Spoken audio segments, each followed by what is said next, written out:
기도하겠습니다. 사랑과 은혜의 하나님 아버지, 오늘도 우리를 잠에서 깨워주시고 주님 앞에 나와 예배함으로 이 하루를 시작하게 하심에 감사를 드립니다. 우리가 이 자리에 나와 하나님 앞에 예배할 수 있는 이 시간을 누릴 수 있는 것이 주님이 주신 시간과 또 건강임을 저희가 고백합니다.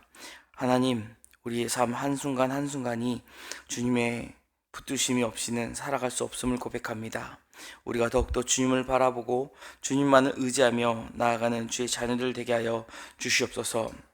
오늘 이 하루도 주님의 손길이 우리를 붙드시고 인도하심을 믿고 주님의 뜻에 순종하는 하루를 살아가게 하여 주시옵소서. 하나님, 이 나라 이 민족을 위하여 간구합니다. 너무나도 지금 혼란한 전국 속에 빠져있는 대한민국을 주님께서 여전히 사랑하시며 주님께서 회복시키시고 또 주님께서 다시금 세워주실 것을 믿습니다. 하나님, 우리가 이를 위하여 더욱 기도하게 하여 주시옵소서.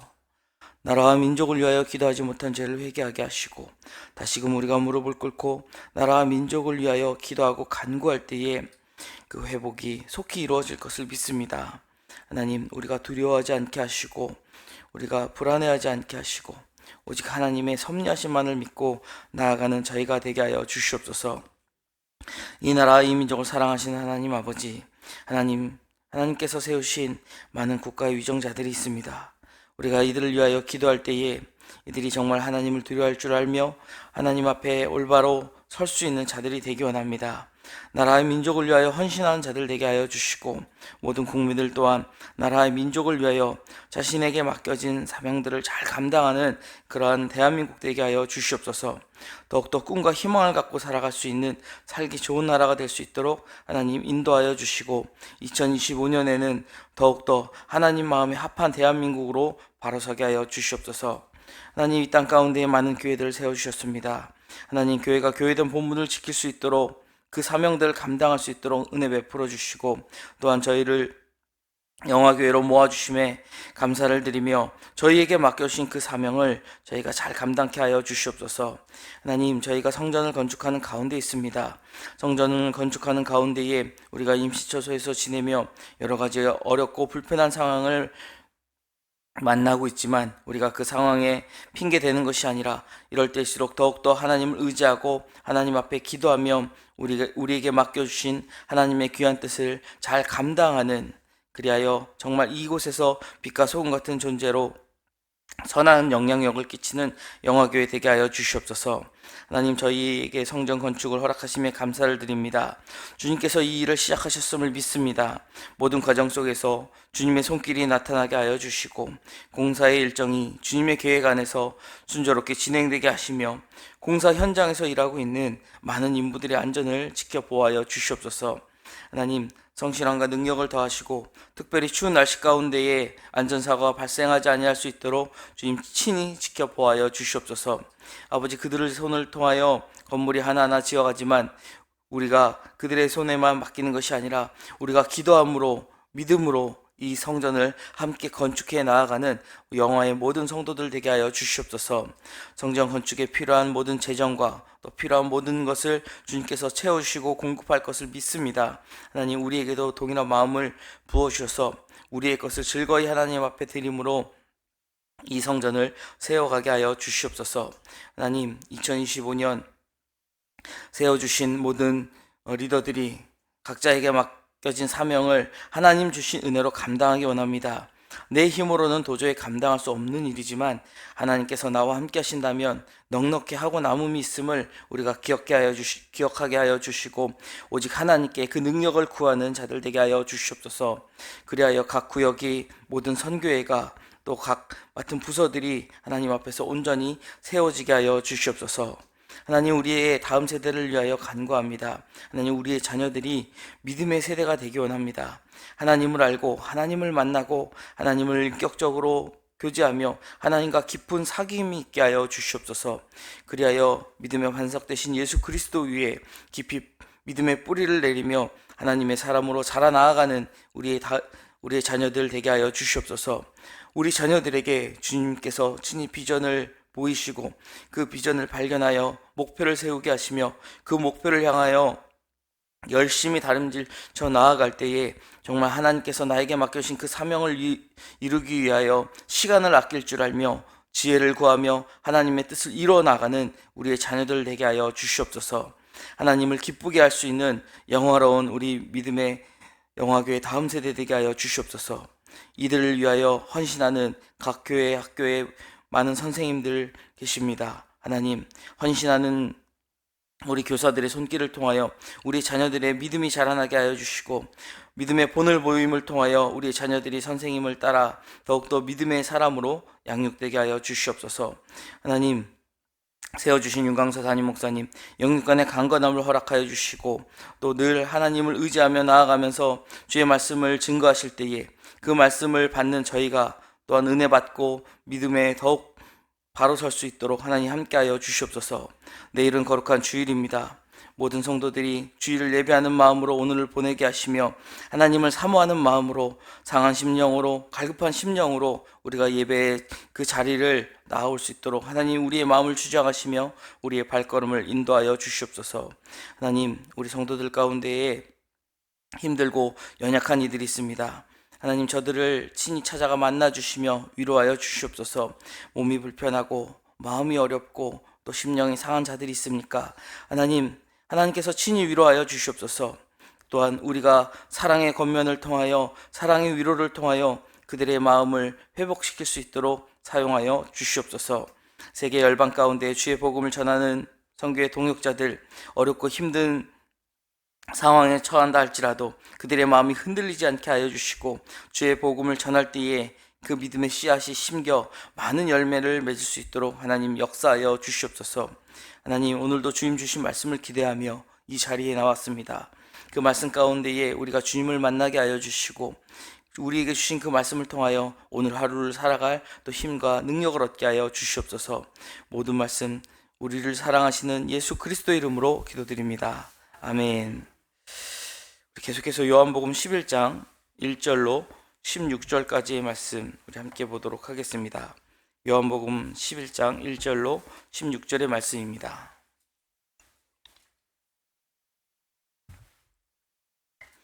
어떤 병자가 있으니 이는 마리아와 그 자매 마르다 베다니에 사는 나사로라. 이 마리아는 향유를 주께 붓고 머리털로 주의 발을 닦던 자요, 병든 나사로는 그의 오라버니더라. 이에 그 누이들이 예수께 사람을 보내어 이르되, 주여 보시옵소서, 사랑하는 자가 병들었나이다 하니, 예수께서 들으시고 이르시되, 이 병은 죽을 병이 아니라 하나님의 영광을 위함이요 하나님의 영광을 받게 하려 함이라 하시더라. 예수께서 본래 마르다와 그 동생과 나사로를 사랑하시더니, 나사로가 병들었다 함을 들으시고 그 계시던 곳에 이틀을 더 유하시고, 그 후에 제자들에게 이르시되 유대로 다시 가자 하시니, 제자들이 말하되 랍비여, 방금도 유대인들이 돌로 치려 하였는데 또 그리로 가시려 하나이까? 예수께서 대답하시되 낮이 12시간이 아니냐? 사람이 낮에 다니면 이 세상의 빛이 실족하지 아니하고 밤에 다니면 빛이 그 사람 안에 없는 거로 실족하느니라. 이 말씀을 하신 후에 또 이르시되 우리 친구 나사로가 잠들었도다. 그러나 내가 깨우러 가노라. 제자들이 이르되 주여, 잠들었으면 낫겠나이다 하더라. 예수는 그의 죽음을 가리켜 말씀하신 것이나 그들은 잠들어 쉬는 것을 가리켜 말씀하신 줄 생각하는지라. 이에 예수께서 밝히 이르시되 나사로가 죽었느니라. 내가 거기 있지 아니한 것을 너희를 위하여 기뻐하노니 이는 너희로 믿게 하려 함이라. 그러나 그에게로 가자 하시니, 디도모라고도 하는 도마가 다른 제자들에게 말하되 우리도 주와 함께 죽으러 가자 하니라. 아멘. 11장에는 한 병자에 대한 이야기가 지금 나오고 있습니다. 이 병자에 대해 본문 1절은 마리아와 마르다가 살고 있는 마을 베다니, 이 베다니 출신의 나사로다라고 소개하고 있습니다.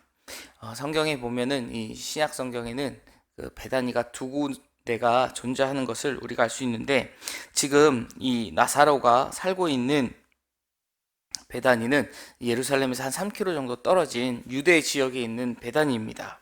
그리고 예수님께서는 우리가 앞선 말씀에서 보았듯이 유대인들이 돌로 치려고 하자 요단을 건너 오셨습니다.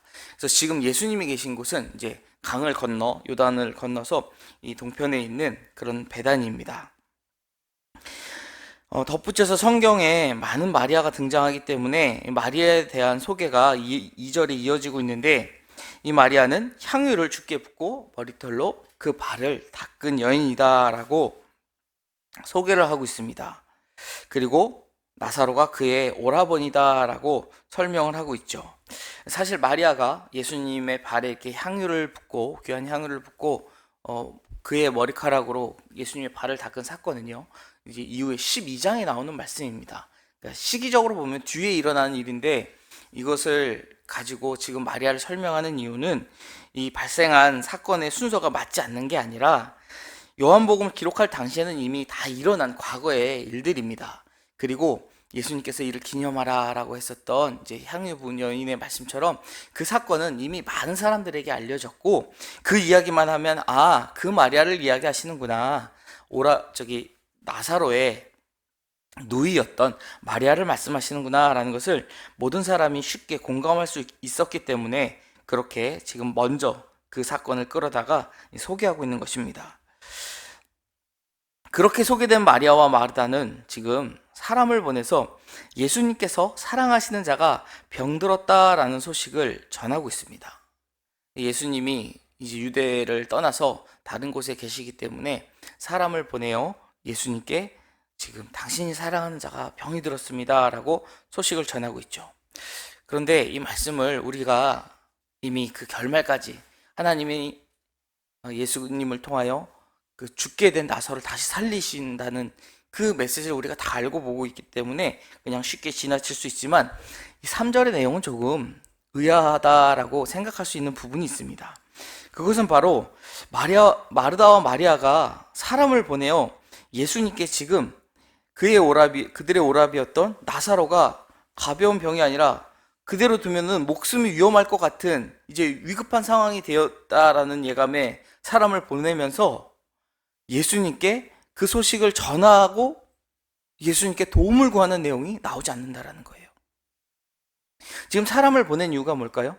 예수님께서 오셔서 빨리 도와주셨으면, 치료해 주셨으면 하는 마음이 분명 있었을 텐데, 사람을 보내요. 우리가 상식적으로 생각한다면 당신이 사랑하는 자가 병들었나이다, 속히 오셔서 그를 치유하여 주옵소서라는 간구가 포함되어야 할 것 같은데, 여기는 그런 간구가 없다라는 것이죠. 성경에 명확한 이유가 나오지는 않습니다. 하지만 우리가 앞뒤 본문의 내용을 미루어 짐작해 본다면 아마도 지금 예수님이 그 나사로가 살고 있는 베다니 지역 유대 땅으로 다시 돌아오시면 예수님을 죽이려고까지 한 유대인들로 말미암아 큰 곤경에 빠질 수 있었다라고 충분히 예상할 수 있습니다. 그래서 만약에 오라버니 때문에 예수님이 이곳으로 돌아오신다면 혹시 곤경에 처하지 않을까, 그래서 예수님을 배려하기 위하여 지금 그 이야기, 그 간구, 와서 속히 오셔서 도와주옵소서라는 말을 조금은 하지 못한 것이 아닐까라고 또 생각할 수 있을 것입니다. 지난 10장에 그리고 오늘 본문 8절에도 유대인들은 돌로 치려고 하였다는 그런 기사들이 있었기 때문에 제자들도 8절에서 아니요, 방금 전에도 돌로 맞을 뻔하셨는데 또 거길 가려고 하십니까? 라고 만류하지 않습니까? 그 소식을 이미 잘 알고 있었던 마르다와 마리아라는 것이죠. 그리고 또 한 가지 우리가 생각해 볼 수 있는 것은, 예수님이 이 소식을 들으면 우리를 사랑하셨기 때문에, 오라버니인 나사로를 사랑하셨기 때문에 병들었다는 소식만 전해도 오실 것이다 라는 그러한 생각을 했을 수도 있다라고 우리가 추측해 볼 수 있습니다. 혹 그게 아니라면 우리가 마태복음의 백부장의 그 믿음의 고백처럼 예수님께 이 소식을 전하면 예수님이 어디에 계시든 말씀만 하시면 우리의 오라버니가 나을 것이다 라는 믿음이 있었을 수도 있었겠죠. 명확한 것은 나오고 있지 않지만, 그것을 우리가 알 수는 없지만 마르다와 마리아는 지금 모든 것을 주님께 전하는 것만으로 만족하고 있다라는 것입니다. 이러한 모습에서 우리는 주님의 뜻이 어디에 있든 그대로 순종하겠다라는 그 의지의 표명을 확인할 수 있는 것이죠. 내가 원하는 것을 많이 구하는 것보다 주님이 원하시는 뜻이 이루어지기를 구하는 사람이 진실한 믿음의 사람이라는 것에는 제론의 여지가 없을 것입니다. 우리가 기도할 때도 주시옵소서 주시옵소서로 끝나는 것이 아니라 감사합니다 감사합니다 감사합니다로 끝나는 기도를 드릴 수 있어야겠지요. 우리에게 기도를 가르쳐 주시고 기도의 본을 보여주신 우리 주님의 기도가 그러했고, 또 이제 주님이 승천하신 이후에 신약 시대가 본격적으로 시작돼서 그 시대를 볼 수 있는 이 사도행전에 순교에 있었던 스데반 집사의 기도나 또 이 신약 성경의 많은 성경을 기록한 사도 바울의 기도도 그러했습니다. 우리는 어떤 기도를 하고 있을까요? 내가 처한 상황을 있는 그대로 온전히 하나님 손에 맡겨드리는 기도를 우리가 드리고 있는지, 아니면 우리의 상황을 이미 내가 판단하고 내가 정한 대로 이루어지기를 구하고 있을까요? 정말 우리가 우리 주님이 나에게 선한 목자가 되신다라는 것을 믿는다면 그분의 인도하심이 가장 선하고 완벽하다라는 것을 우리는 믿어야 할 것입니다. 우리의 기도가 우리의 욕심을 채우는 기도가 아니라, 우리의 뜻을 관철시키기 위한 기도가 아니라 주님의 뜻을 구하는, 주님의 뜻이 이루어지기를 간구하는 기도가 되기를 소망합니다. 이제 나사로의 소식을 들은 주님은 이 병은 죽을 병이 아니라 하나님의 영광을 위함이요 하나님의 아들이 이로 말미암아 영광을 받게 하려 함이라고 말씀하십니다. 앞서 9장의 날 때부터 맹인이었던 사람이 왜 맹인이 되었습니까? 라는 제자들의 답변에 하셨던 말씀과 같은 맥락이라고 볼 수 있겠죠. 그리고 요한복음의 저자는 5절에 예수님이 본래 나사로와 마르다, 마리아를 사랑하셨다라고 또 설명을 합니다. 앞서서 사람이 와서, 마르다와 마리아가 보낸 사람이 와서 예수님께 당신이 사랑하는 자가 병들었나이다 라고 전할 때에 여기에 사용된 사랑은요, 우리가 잘 알고 있는 필레오, 이 필레아스라는 단어를 사용했는데, 이제 시제가 좀 바뀌는 거지만 필레오, 그러니까 형제, 친구 간의 우정을 나타내는 그런 사랑의 단어를 사용했다면, 지금 여기 예수님께서 그들을 사랑하셨다라는 단어에는 우리가 잘 알고 있는 아가페, 이제 본문에는 아가파오라는 단어로 시제가 변환되어서 사용되었지만, 이 희생적이고 숭고한 사랑의 뉘앙스를 담고 있는 아가페라는 단어를 사용하셨다라는 거예요. 그러니까 예수님은 마르다와 마리아, 그리고 그들이 생각하는, 그들이 예수님을 사랑하는 것보다 더 예수님이 그들을 사랑하셨다라는 것을 느낄 수 있게 5절은 지금 이 예수님이 그들을 얼마나 사랑하셨는지를 소개하고 있다라는 것이죠. 그렇게 사랑하는 이가 병이 들었다라는, 위중하다라는 소식을 들었지만 예수님은 그 소식을 듣고도 바로 그에게 가지 않으셨습니다. 불어 이틀이나 더 계시던 곳에 유하시고 그 후에야 제자들에게 유대로 다시 가자 이렇게 말씀하셨다라는 거죠. 그 말을 들은 제자들은요, 예수님께 방금 전에도 그들이 돌로 치려했는데 또 그리로 가시려 하십니까? 라고 예수님을 만류합니다. 다시 말씀드리지만 우리는 다 알고 보기 때문에 이런 모습을 보면 참 제자들이 역시 부족하다 이렇게만 생각할지 모릅니다. 참 믿음이 없구나, 예수님이 가시겠다면 잠자코 따라갈 것이지 이렇게 생각할지 모르지만 그렇지 않습니다. 제자들이 이런 반응을 보인 것은요, 오히려 믿음이 없는 게 아니라 예수님을 믿고 있기 때문에 그랬다라는 거죠. 사람들이 와서 예수님께 지금 나사로가 병에 들었습니다, 나사로가 위급합니다 라는 소식을 전했을 때에 예수님은 뭐라고 말씀하셨죠? 이 병은 죽을 병이 아니다. 죽을 병이 아니라고 이미 예수님 말씀하셨으면 죽지 않겠다라는 생각을 충분히 할 수 있다라는 거예요. 그리고 이틀이나 더 그곳에 유하셨다라는 거죠. 예수님이 안 가셔도 큰 문제가 없겠구나라는 것을 제자들은 아마 예상할 수 있었다라는 것입니다. 그런데 갑자기 가자고 하시니 그 위험한 곳에 굳이 왜 또 가려 하십니까? 라고 예수님을 막을 수밖에 없다라는 것입니다. 그런데 그들에게는 믿음이 있긴 했지만 그 믿음이 온전하지는 않고 예수님의 비유의 말씀을 정확히 이해하지 못해서 조금 부족함이 있었다라고 보는 것이 더 정확할 것입니다. 주님도 이를 아시고 다시 밝히 이르시면서 나사로가 자는 게 아니라 죽었다라고 명확히 말씀해 주십니다. 그러시면서 15절에 예수님은 내가 거기 있지 아니한 것을 너희를 위하여 기뻐한다. 이는 너희로 믿게 하려 함이라 라고 설명하십니다. 이에 앞서서 이제 낮과 밤에 대한 대비를 다시 한번 말씀하시는데, 이것은 예수님께서 자신에게 주어진 얼마 되지 않은 이 낮의 시간 동안 최선을 다하여 예수님이 하나님께서 맡기신 사역을 감당해야 되고, 그리고 이제 십자가를 지고 나면 밤이 온다라는 것을 말씀하신 것도 있지만, 그렇기 때문에 더욱더 지금 위험하지만 그곳에 가야 한다라는 그런 내용을 말씀하시기 위하여 우리가 그 앞에 본문을 또 확인할 수가 있습니다. 그리고 이제 이 말씀을 하신 것인데, 제자들이 앞서 말씀드린 것처럼 믿음이 없지는 않았습니다. 그들이 예수님을 믿었기 때문에 자신의 모든 것을 버리고 예수님을 따르는 제자가 되지 않았겠습니까? 하지만 예수님은 아직 그들이 도달하지 못한 믿음의 분량이 남아있음을 알고 말씀하셨다라는 것이죠. 제자들은 예수님을 믿되 아무리 흉악한 귀신에 사로잡힌다 할지라도, 병마에 사로잡힌다 할지라도 예수님과 함께 한다면 죽지 않을 것이라는 믿음이 있다라는 거예요. 예수님과 함께 다니며 예수님이 수많은 병자들을 고쳤고 수많은 귀신 들린 사람들이 귀신을 쫓아내는 것을 보았기 때문에 그렇죠. 아마 제자들에게 있어서 예수님은 죽음도 능히 제어하실 수 있는 분이라는 겁니다. 하지만 그거는 살아있는 자들의 죽음을 제어한다라는 것으로 한정되어 버렸다라는 것입니다. 이미 죽은 자, 그것도 장사한 지 나흘이나 지나서 썩어 냄새가 나는 자까지는 살릴 수 있으리라라는 믿음이 없었다라는 것입니다. 그들에게 온전한 부활의 신앙을 아직 지니지 못했다라는 것을 지금 예수님은 알고 계셨습니다. 16절에 도마가 우리도 주와 함께 죽으러 가자라고 다른 제자들에게 이야기를 합니다. 죽음의 위협에도 불구하고 부활의 진리를 통해 이 제자들의 믿음을 더욱 굳건히 하시려는 예수님의 마음을 도마는 헤아리지는 못했습니다.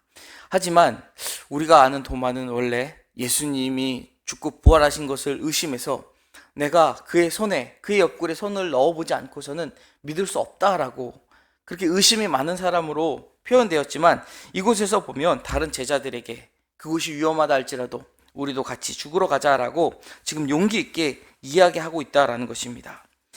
예수님의 마음을 온전히 헤아리지 못했지만 그의 용기는 우리가 결코 비난할 수는 없을 것입니다.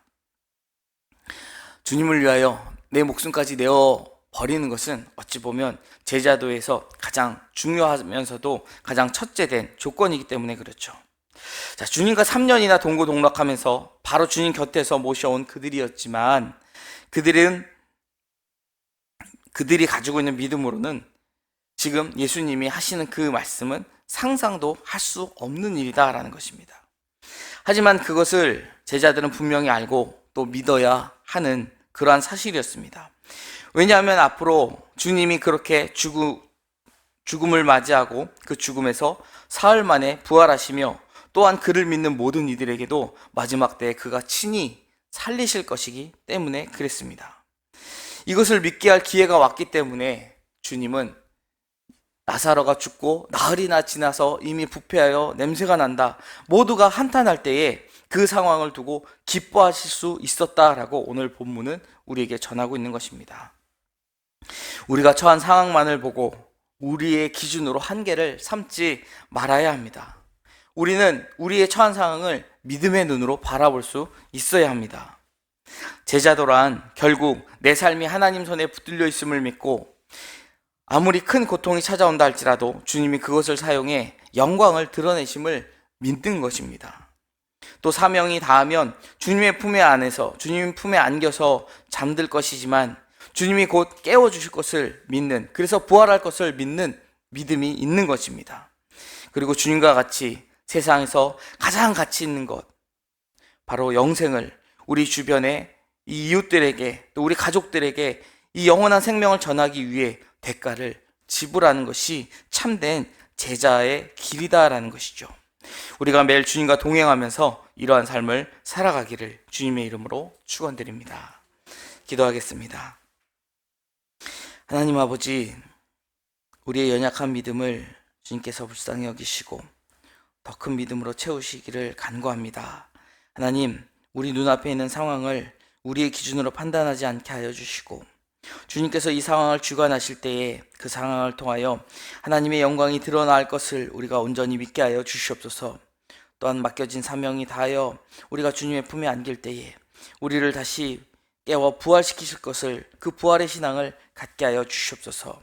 또한 이 부활의 신앙을 우리가 아직 주님을 믿지 못하는, 영생을 받지 못한 자들에게 어떠한 대가를 치른다 할지라도 강하고 담대함으로 전하여 더 많은 이들을 구원할 수 있는 주님께서 맡겨주신 전도의 사명을 감당하는 삶을 살아가는 참된 제자가 되게 하여 주시옵소서. 우리를 사랑하시고 우리를 구원하신 예수 그리스도 이름으로 기도드립니다. 아멘.